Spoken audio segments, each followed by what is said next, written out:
ചിറ്റാറ്റിൽ എൻ്റെ കൂട്ടുള്ളത് ഋഷി പൽപ്പ്. ഇദ്ദേഹം തൃശ്ശൂർ സ്വദേശിയാണ്. റൈറ്റ് വിങ് പൊളിറ്റിക്സിൻ്റെ പഴയൊരു ലീഡർ കൂടിയാണ്. Vishwa Hindu പരിഷത്തിൻ്റെ national ലീഡർഷിപ്പിലായിരുന്നു. RSS BJP ഇതിലുമായിട്ട് പ്രവർത്തിച്ചിട്ടുണ്ട്. ഇപ്പോൾ അദ്ദേഹത്തിന് രാഷ്ട്രീയമൊന്നുമില്ല. എന്നാലും ഒരു BJP RSS അനുകൂലി തന്നെയാണ് മെൻ്റലി. അപ്പം ഋഷിയോട് ഈ പഞ്ചായത്ത് ഇലക്ഷനിൽ ഏത് രീതിയിലുള്ള പൊളിറ്റിക്കൽ നേട്ടമാണ് BJPക്ക് ഉണ്ടായത്, അതിനെപ്പറ്റിയാണ് ചോദിക്കുന്നത്. ഋഷി നമസ്കാരം. നമസ്കാരം. ഈ പോയ പഞ്ചായത്ത് ഇലക്ഷനിൽ BJPക്ക് പൊളിറ്റിക്കൽ നേട്ടം ഉണ്ടായോ ഇല്ലയോ? 2025 നടന്ന ഈ തദ്ദേശ സ്വയംഭരണ തെരഞ്ഞെടുപ്പിൽ BJPക്ക് പ്രത്യേകിച്ച് നേട്ടം ഉണ്ടായി എന്ന് പറയാൻ സാധ്യമല്ല. അതിന്റെ കാരണം പറയാൻ എന്താ റീസൺ? കാരണം എന്താണെന്ന് വെച്ച് കഴിഞ്ഞാൽ ഇപ്പോ എല്ലാവരും ഹൈലൈറ്റ് ചെയ്യുന്നത് ഇപ്പൊ ഒരു തിരുവനന്തപുരത്ത് ഒരു കോർപ്പറേഷൻ പിടിച്ചു എന്നുള്ളത് മാത്രമാണ്. 346 ജില്ലാ പഞ്ചായത്തുള്ള സ്ഥലത്ത് 2020 തെരഞ്ഞെടുപ്പിൽ 2 സീറ്റ് കിട്ടിയ സ്ഥലത്ത് 2025 ഒരു സീറ്റ് പോലും BJPക്ക് നേടാൻ സാധിച്ചിട്ടില്ല. തിരുവനന്തപുരം ജില്ലാ പഞ്ചായത്തില് 0 സീറ്റാണ് BJPക്ക് കിട്ടിയത്. അതുപോലെ തന്നെ പക്ഷെ ഒരു കാര്യമുണ്ട്, അവിടെ BJP കോർപ്പറേഷൻ പിടിച്ചു. കോർപ്പറേഷൻ പിടിച്ചത് ഇതുമായിട്ട് നമുക്ക് കമ്പയർ ചെയ്യാൻ സാധിക്കില്ല. കാരണം കഴിഞ്ഞ 2020 BJPക്ക് 30ഓളം സീറ്റുകളിൽ അവിടെ നേട്ടമുണ്ടാക്കിയിട്ടുണ്ട്. അന്ന് 2 ജില്ലാ പഞ്ചായത്ത് സീറ്റിൽ BJP ജയിച്ചത്. ഇന്നിപ്പോ അവിടെ ജില്ലാ പഞ്ചായത്ത് സീറ്റിൽ ഒന്നും BJPക്ക് ജയിക്കാൻ സാധിച്ചിട്ടില്ല. മറിച്ച് കോർപ്പറേഷനിൽ ഒരു 20 സീറ്റ് കൂടുതൽ കിട്ടി എന്നുള്ളത് ഒരു വാസ്തവം തന്നെയാണ്. ആ ഋഷി പറഞ്ഞ ആ ഒരു പോയിന്റ്, കാരണം അവിടെ പൊളിറ്റിക്കൽ വോട്ടല്ല, അതായത് അവിടെ ജയിച്ച CPM എന്ന് പറഞ്ഞ അവിടെ സിറ്റി ഭരിക്കുന്ന മേയർ, അവരുടെ ഭരണകർത്താക്കൾ, അവരെ ജനങ്ങൾക്കിഷ്ടമല്ല. അവർ പൊളിറ്റിക്കൽ ഓൾട്ടർനേറ്റീവായിട്ട് വേറെ കോൺഗ്രസ് ഇല്ല, അതുകൊണ്ട് BJPക്ക് വോട്ട് ചെയ്തു. ഇതാണോ? സത്യമാണ് മജിയോടം പറഞ്ഞത്. ഈ പൊളിറ്റിക്കൽ വോട്ടല്ല, മറിച്ച് പേഴ്സണൽ വോട്ടാണ് ഈ തിരുവനന്തപുരത്ത് BJPനെ ജയിക്കാൻ സാധിച്ചിട്ടുള്ള ഒരു ഘടകം എന്നുള്ളതാണ് ഞാൻ വിശ്വസിക്കുന്നത്. കാരണം അതിൽ ആ ഒരു കറക്റ്റ് ഇമ്പോർട്ടൻറ്റ് പോയിന്റാണ്. കാരണം അവിടെ കോൺഗ്രസ് ഇല്ല. കാരണം അവിടുത്തെ ചെയ്തികൾ മുഴുവനും ജനങ്ങൾക്കും ആ സിറ്റിക്ക് എതിരായിരുന്നു. അപ്പോൾ രാജേന്ദ്രൻ അതുപോലെ ഹൈലി കറപ്റ്റഡുമാണ്, അഴിമതിക്കാരുമാണ്. അവിടെ ഓൾട്ടർനേറ്റീവ് ഇല്ലാതെ, ഇപ്പം എൻ്റെ ഒരു അനുമാനം, അത് ഋഷി പറഞ്ഞു ഞാൻ അനുകൂലിക്കുന്നു, അതവിടെ കോൺഗ്രസിന് വോട്ട് ചെയ്തില്ല, അവർ BJPക്ക് വോട്ട് ചെയ്തു. അതെ, അപ്പം അതൊരു പൊളിറ്റിക്കൽ വോട്ടിംഗ് ആണെന്ന് പറയാൻ സാധിക്കുന്നത്. എന്തുകൊണ്ട് അവര് ഒരിക്കലും അതൊരു പൊളിറ്റിക്കൽ വോട്ടിംഗ് അല്ല, മറിച്ച് അതൊരു പേഴ്സണൽ വോട്ടിംഗ് ആണ് കിട്ടിയിട്ടുള്ളത് BJP.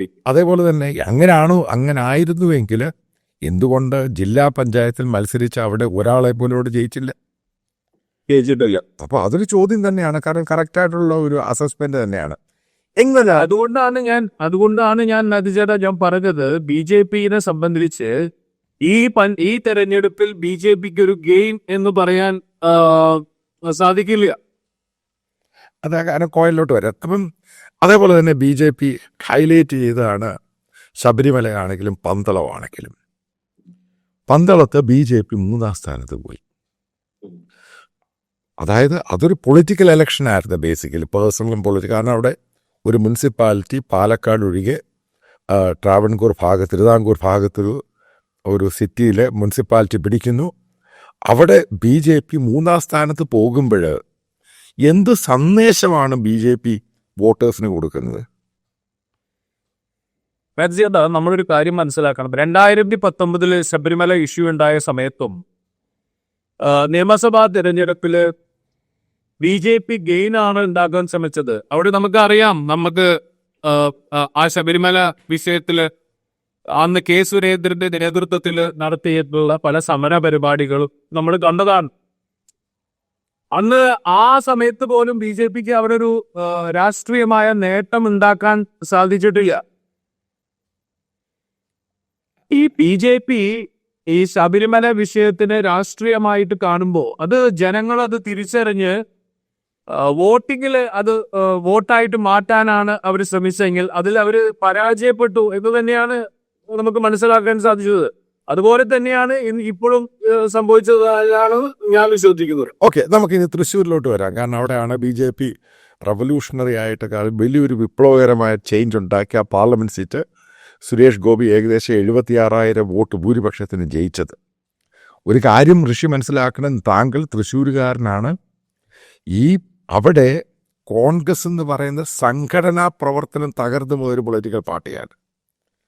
അവിടെ എന്ത് ഗെയിനാണ് ബി ജെ പി ഉണ്ടാക്കിയത്?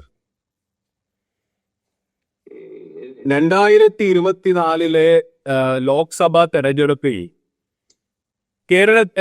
തൃശൂർ ലോക്സഭാ മണ്ഡലത്തിലെ ജനങ്ങൾ വളരെ വിശ്വാസത്തോടും അതുപോലെ വളരെ പ്രതീക്ഷയോടും കൂടിയിട്ടാണ് രാഷ്ട്രീയ മത ഭേദമന്യേ സുരേഷ് ഗോപിനെ ജയിപ്പിച്ചത്. ഈ കഴിഞ്ഞ ഒരു വർഷക്കാലത്തെ മാന്യ എം പി സുരേഷ് ഗോപിയുടെ പ്രവർത്തനം വിലയിരുത്തി കഴിഞ്ഞാൽ എല്ലാവരും വളരെ എന്താ പറയാ നിരാശരാണ്. തൃശൂർ ജനത നിരാശരാണ്. അദ്ദേഹത്തിന് വേറെ ഒരു തരത്തിലുള്ള ഒരു പ്രോജക്റ്റോ ഒരു പദ്ധതിയോ ഈ തൃശൂർ ജില്ലയിൽ കൊണ്ടുവരാൻ നാളിതുവരെ സാധിച്ചിട്ടില്ല. നമ്മൾ ഒരു കാര്യം മനസ്സിലാക്കാം. തൃശൂർ ജില്ലയിൽ ആദ്യമായിട്ട് 2015 കിട്ടിയിട്ടുള്ള ഒരു പഞ്ചായത്താണ് അവനിശ്ശേരി ഗ്രാമപഞ്ചായത്ത്. ഈ അവനിശ്ശേരി ഗ്രാമപഞ്ചായത്ത് 2 ടേം ആയിട്ട് ബി ജെ പി ഭരിച്ചുകൊണ്ടിരിക്കുകയാണ്. 2015 2020 അവനിശ്ശേരി ഗ്രാമപഞ്ചായത്ത് ഭരിച്ചുകൊണ്ടിരിക്കുകയാണ്. 2024 സുരേഷ് ഗോപി അധികാരത്തിൽ വന്നതിന് ശേഷം അദ്ദേഹം അവനിശ്ശേരി ഗ്രാമപഞ്ചായത്ത് ഏറ്റെടുത്തു. അവനിശ്ശേരി ഗ്രാമപഞ്ചായത്ത് ഏറ്റെടുത്ത് കഴിഞ്ഞ ഒരു വർഷത്തിനുള്ളിൽ ഇപ്പൊ ഈ എലക്ഷൻ നടന്നപ്പോൾ ഈ ബി ജെ പിയുടെ ഭരണം അവിടെ നഷ്ടപ്പെടുകയാണ് ചെയ്തത്. ഇതിൽ നിന്ന് നമ്മൾ എന്താണ് മനസ്സിലാക്കേണ്ടത്? അദ്ദേഹത്തിന് as an M P is A total ഒരു ഫെയിലിയർ ആയിട്ടാണ് ഞാൻ അതിനെ വിലയിരുത്തുന്നത്. അപ്പം നിങ്ങളുടെ ആ പോയിന്റിനകത്ത് അർത്ഥം ഒരു വ്യാപ്തിയുണ്ട്, ഡെപ്ത് ഉണ്ട്. കാരണം അവിടെ സി പി എമ്മിന് ഓൾട്ടർനേറ്റീവായിട്ട് ഈസി ആയിട്ട് വരാൻ സാധിക്കുമായിരുന്നു സുരേഷ് ഗോപി ബി ജെ പിക്ക്. പക്ഷെ ഉണ്ടായത് ഒരു വലിയൊരു കൊളാപ്സാണ്. കാരണം ഞാൻ ഉദ്ദേശിച്ച അവർ വലിയൊരു തൃശ്ശൂർ കോർപ്പറേഷനിലും വലിയൊരു നല്ല ശതമാനം വോട്ടുകളും നേടും. അവരതിൻ്റെ അകത്ത് ഇൻറോഡ്സ് ഉണ്ടാക്കുമെന്നാണ് ഞാൻ ധരിച്ചത്. പക്ഷെ ഇതൊന്നും ഉണ്ടായില്ല. കലിങ്ങിൻ്റെ പുറത്തുള്ള ടോക്സ്, അതേപോലെ തന്നെ ചായക്കട ടോക്സ്, ഓൾ ദിസ് നോൺസെൻസ്. ഇത് എവിടെയും മെറ്റീരിയലായി വോട്ടെന്ന് പറഞ്ഞ സാധനം, അതായത് ബി ജെ പിക്ക് പൊളിറ്റിക്കൽ വോട്ട്, അത് സുരേഷ് ഗോപി ഇല്ലാതാക്കിയെന്നാണ് ഞാൻ വിശ്വസിക്കുന്നത്. താങ്കൾ 100% പറഞ്ഞത് ശരിയാണ്. കാരണം അതിന് എക്സാമ്പിൾ വെച്ച് ഞാൻ പറയാം. കഴിഞ്ഞ 2024 ലോക്സഭാ ഇലക്ഷനിൽ തൃശൂർ നിയോജക മണ്ഡലത്തിൽ, തൃശൂർ ലോക്സഭാ മണ്ഡലത്തിൽ ഗുരുവായൂർ ഒഴിച്ച് എല്ലാ മണ്ഡലത്തിലും ലീഡ് നിലനിർത്തിയ ഒരു സ്ഥാനാർത്ഥിയായിരുന്നു സുരേഷ് ഗോപി. ഇന്ന് ഈ ത്രിതല പഞ്ചായത്തിൽ നമ്മൾ തെരഞ്ഞെടുത്ത ഈ റിസൾട്ട് വിലയിരുത്തുമ്പോൾ നമുക്കതിന്റെ വ്യത്യാസം നമുക്ക് മനസ്സിലാവും. തൃശൂർ നിയോജക മണ്ഡലത്തിൽ സുരേഷ് ഗോപി 1ാം സ്ഥാനത്ത് വന്ന സുരേഷ് ഗോപി, അവിടെയാണ് UDF ഇന്നിപ്പോ കോർപ്പറേഷൻ ഭരണം വലിയ ഭൂരിപക്ഷത്തിന്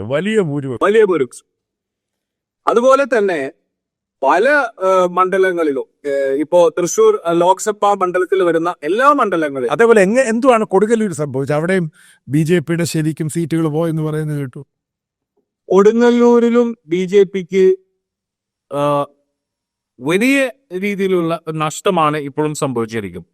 തൃശൂർ ജില്ലയിൽ വേണ്ടത്ര രീതിയിലുള്ള ഒരു നേട്ടം ഉണ്ടാക്കാൻ BJPക്ക് സാധിച്ചിട്ടില്ല.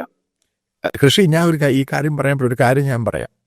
ഇപ്പം ഈ കരുണാകരൻ്റെ മോള് പത്മജ, അതേപോലെ മറ്റുള്ളവരൊക്കെ തൃശ്ശൂർ കോൺസ്റ്റിറ്റ്യുവൻസി BJPയുടെ കാൻഡിഡേറ്റായിട്ട് മത്സരിക്കാൻ വേണ്ടി അവർ മത്സരിക്കുക.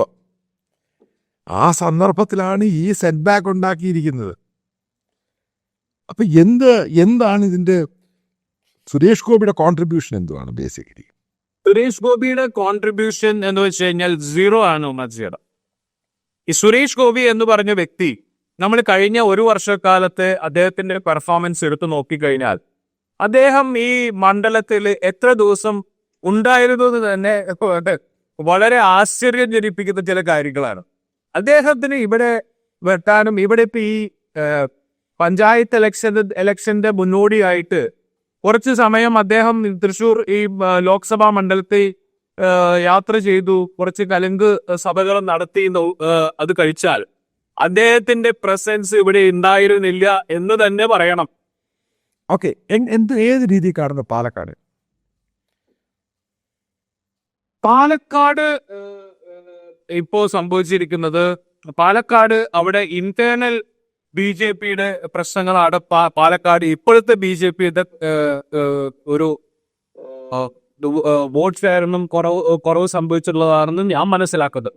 അവിടെ പാർട്ടിയുടെ ഉള്ളിലുള്ള ചില ഇന്റേണൽ പ്രശ്നങ്ങളാണ് പാലക്കാട് BJPയെ ഇപ്പോ അലട്ടിക്കൊണ്ടിരിക്കുന്ന ഒരു വലിയൊരു സംഭവം. അപ്പൊ അതായത് ടോട്ടാലിറ്റി നമ്മൾ നോക്കുകയാണ്, പാലക്കാട് പോലും ഒരു ജില്ലാ പഞ്ചായത്ത് അവർക്ക് ജയിക്കാൻ സാധിച്ചിട്ടില്ല. ജില്ലാ ഡിവിഷൻ പാലക്കാട് പോലും ഒരു ജില്ലാ പഞ്ചായത്ത് പോലും ജയിക്കാൻ സാധിച്ചിട്ടുണ്ടാവും.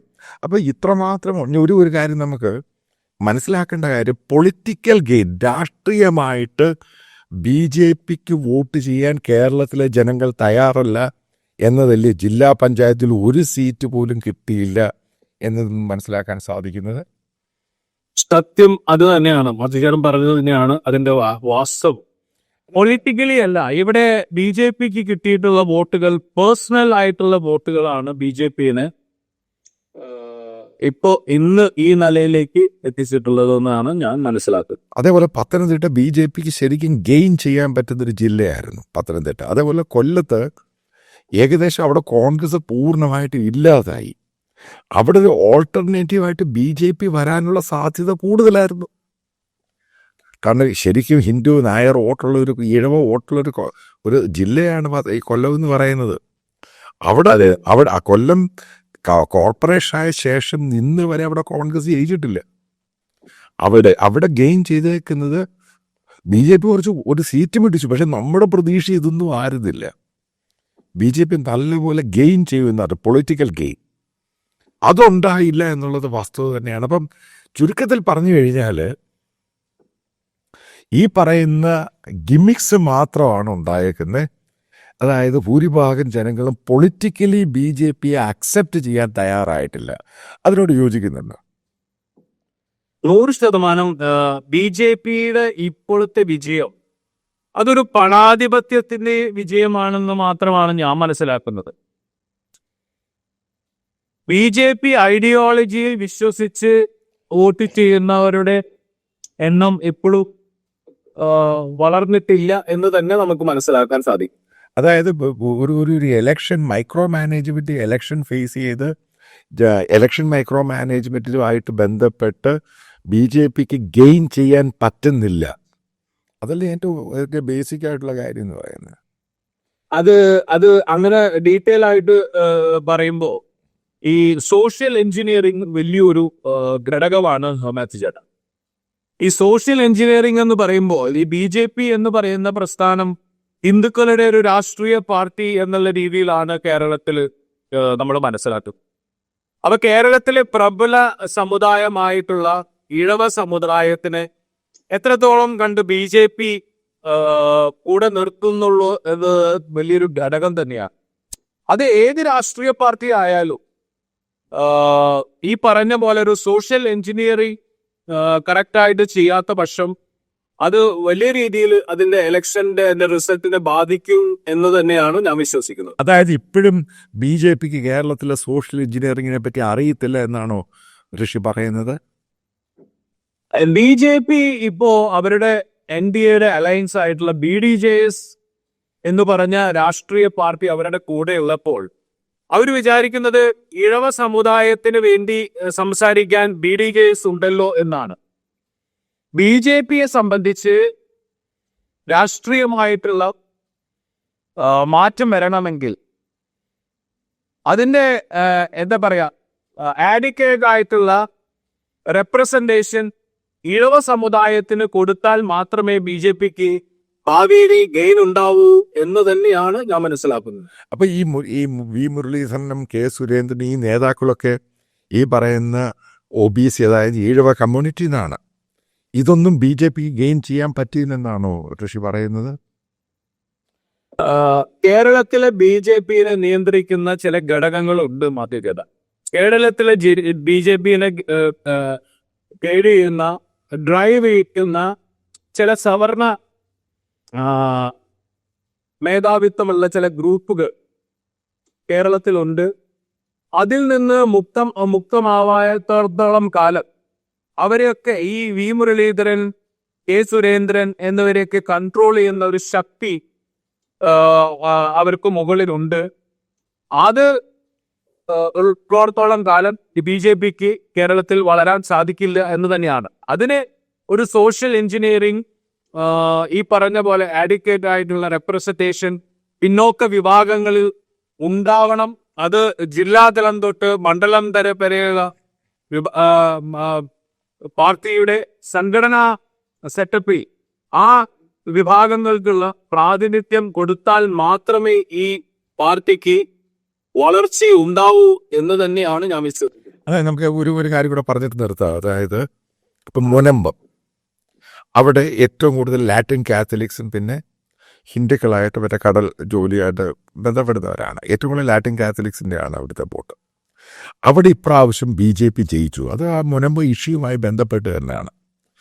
ബേസിക്കലി BJPക്ക് സോഷ്യൽ എഞ്ചിനീയറിംഗ് ഇഷ്യൂവിൽ ഇടപെടുന്നതിൻ്റെ അകത്ത് സക്സസ്ഫുൾ ആയിട്ട് ഇലക്ഷൻ ഇടപെടുകയും ജയിക്കുകയും ചെയ്തു മുനമ്പത്ത്. അതൊരു മനസ്സിലാക്കേണ്ട ഒരു ടോപ്പിക് തന്നെയാണ്. പക്ഷെ ഇതേപോലെയുള്ള ഇഷ്യൂ എല്ലായിടത്തും കിട്ടണമെന്നൊന്നുമില്ല. ഇതാണ് ഇപ്പൊ ഏതായാലും ഒരു കാര്യം മുനമ്പത്തെ കാര്യം മനസ്സിലാ. ഒരു കാര്യം എന്ന് വെച്ച് കഴിഞ്ഞാൽ അവരുടെ ജീവിത പ്രശ്നമാണ്, അവരുടെ കിടപ്പാടം നഷ്ടപ്പെടുന്ന ഒരു പ്രശ്നമാണ്.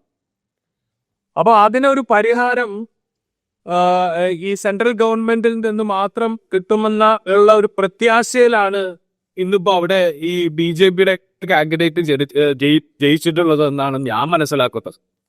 അല്ലാണ്ട് അവരുടെ കിടപ്പാടം നഷ്ടപ്പെടുന്ന ഒരു അവസ്ഥയിൽ അവർക്ക് വേറെ ഓൾട്ടർനേറ്റീവ് ഇല്ല. വേറെ കാര്യം ചോദിക്കട്ടെ, ഈ കേരളത്തിലെ ക്രൈസ്തവർ BJPക്ക് വോട്ട് ചെയ്യൂ? ഇപ്പോൾ വോട്ട് ചെയ്യുന്നുണ്ട്, 5% മേളിൽ വോട്ട് ചെയ്യുന്നുണ്ട്. വലിയൊരു ശതമാനം വോട്ട് ചെയ്യാൻ സാധ്യതയുണ്ട്.